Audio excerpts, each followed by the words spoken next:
A imprensa fazia violentas campanhas contra ele. Em 1890, pressionado pelos magnatas independentes do petróleo, que estavam quase arruinados, o Congresso americano votou em Sherman Antitrust Act. Depois de 20 anos de batalha legal, Rockefeller foi obrigado a dividir a Standard Oil em 34 empresas concorrentes. Apesar desses pequenos contratempos, Rockefeller manteve seu poder, fortuna e influência nos círculos dos magnatas do petróleo. John D. Rockefeller entered the business soon after the discovery of oil at the Drake well. He was an organizational genius and a very ruthless competitor, and that combination was what was needed in this early period. He looked in the industry and he saw chaos, and his accountant's mentality, his accountant's soul, convinced him that he was the one who could impose order on that chaos. Over about 30 years, he moved toward the model of vertical integration, connecting refining to transportation to marketing and finally oil production into the mix. And that did become the model for every major oil-related company in America for the next 50 to 75 years. Com a globalização industrial, o modelo de Rockefeller foi adotado na Europa pela empresa anglo-holandesa, cujo símbolo é uma concha de vieira.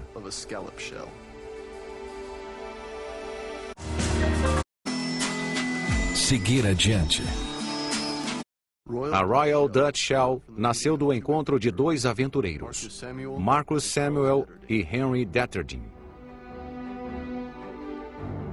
O primeiro possuía uma empresa de transportes chamada Shell, que, como o nome indica, transportava conchas exóticas da atual Indonésia para a Holanda.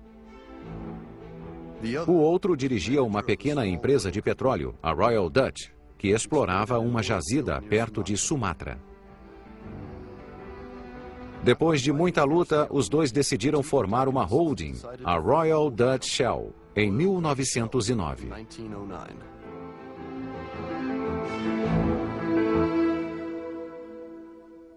Royal Dutch Shell was one of the first movers in the globalization of the international oil industry. One of the two first movers, really, the European equivalent, if you like, of J.D. Rockefeller's Standard Oil. The most powerful man in this new combination was Henry Detterding. And he was really the equivalent European figure of John D. Rockefeller in the United States. He transformed Royal Dutch Shell into a global oil company before World War I. Logo, a Royal Dutch Shell concorria com a Standard Oil em todas as jazidas do mundo. Na Romênia, por exemplo, na fronteira com os Cárpatos, a antiga exploração artesanal de petróleo passou por uma verdadeira revolução industrial no final do século XIX. Embora existissem muitas outras empresas estrangeiras, a Shell e a Standard Oil controlavam a maior parte do petróleo desse país.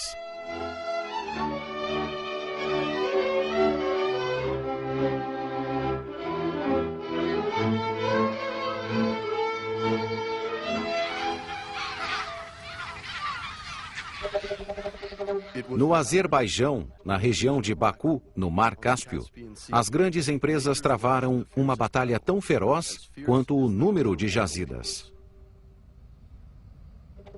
Bibi-Ebat, um dos primeiros campos gigantes do mundo, começou a ser explorado em 1901. 2.500 anos antes, os fogos eternos de Baku, que se incendiavam inesperadamente, deram origem ao culto persa a Zaratustra. O petróleo de superfície era explorado desde essa época. Em 1875, os irmãos Nobel, em conjunto com as empresas Rothschild e Shell, iniciaram uma exploração mais racional do petróleo. Construíram uma ferrovia e o oleoduto Baku-Bakun no Mar Negro, de onde vinha o óleo de parafina para distribuição na Europa Ocidental. Das lamparinas a óleo aos automóveis. Uma das maiores revoluções nos transportes começou no início do século XX, época em que a lamparina a óleo estava sendo substituída por gás industrializado e depois pela eletricidade. Essa revolução deu ao combustível à base de petróleo o importante papel que tem até hoje. About the turn of the 20th century, the industry had been a producer of kerosene for lighting and heating purposes. At the same time, in the United States and in Europe, there was an ongoing quest for some form of automobile. Steam engine, electric power, and internal combustion gasoline were among the competitors in the auto industry, and it was not clear by about 1900 what kind of automobile would dominate in the future. The discovery of giant new sources of oil in Texas at Spindletop, later in Oklahoma, Louisiana, the southwestern U.S., assured that oil would be the power source for the automobile industry. Once that was clear, Henry Ford and others geared up to manufacture mass units of automobiles that burned gasoline refined from oil. And by the teens and 20s, the automobile industry and the mass consumption of gasoline became the primary mover in the growth of the petroleum industry. A indústria automobilística, como a indústria petrolífera, nasceu nos Estados Unidos. Ela abalou a rotina dessa nação de pioneiros e a impulsionou para o topo dos países industrializados. O homem por trás dessa revolução era Henry Ford, um jovem fazendeiro de Michigan que gostava de mecânica. Em 1896, ele fabricou à mão seu primeiro carro, que tinha um motor de 4 tempos e 4 cavalos de potência.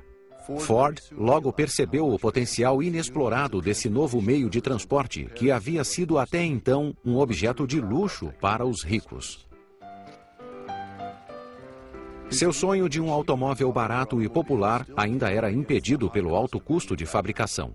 Conseguiu resolver esse problema ao aplicar os métodos de Charles Taylor em sua fábrica em Detroit. Taylor era um economista e engenheiro que criou uma teoria sobre a organização científica do trabalho industrial. Finalmente, Ford podia realizar seu desejo graças à linha de produção e à divisão do trabalho, que transformavam os operários em máquinas humanas de alta produtividade. Em 1908, iniciou a produção do carro que criara um ano antes, o famoso Modelo T, um Jeep resistente e barato, criado antes da invenção dessa palavra.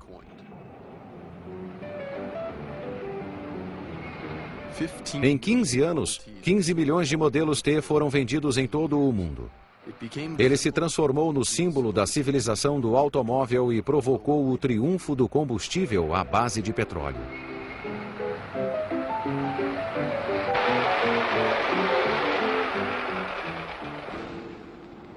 O advento dos automóveis desencadeou uma intensa competição entre os Estados Unidos e a Europa em todas as áreas de transporte que usavam motores de combustão interna por via aérea, terrestre ou marítima. Os aviões venceram a concorrência dos meios de transporte mais leves que o ar, que eram versões modernas dos antigos balões. A supremacia do carvão recebeu o primeiro golpe quando os motores a diesel, derivado do petróleo, passaram a ser usados em navios. O governo britânico, cujo poder marítimo estava no auge, interessou-se pelo petróleo devido à mudança tecnológica do carvão para o petróleo. Oil became important to the British government early in the 20th century, principally because oil was a much superior fuel to coal for the Royal Navy, and Britain at the time was engaged in a race with Imperial Germany for naval supremacy. That was the principal reason for the British government seeing strategic significance in having oil supplies.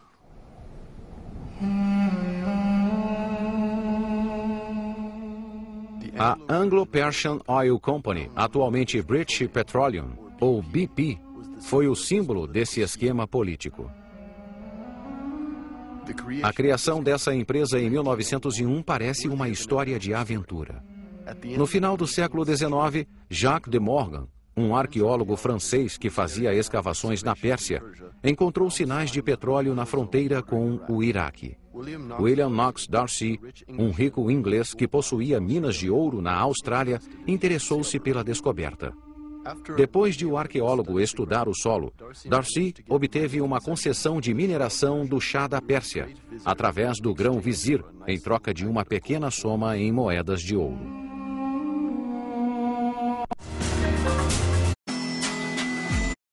Petróleo, sangue e guerra.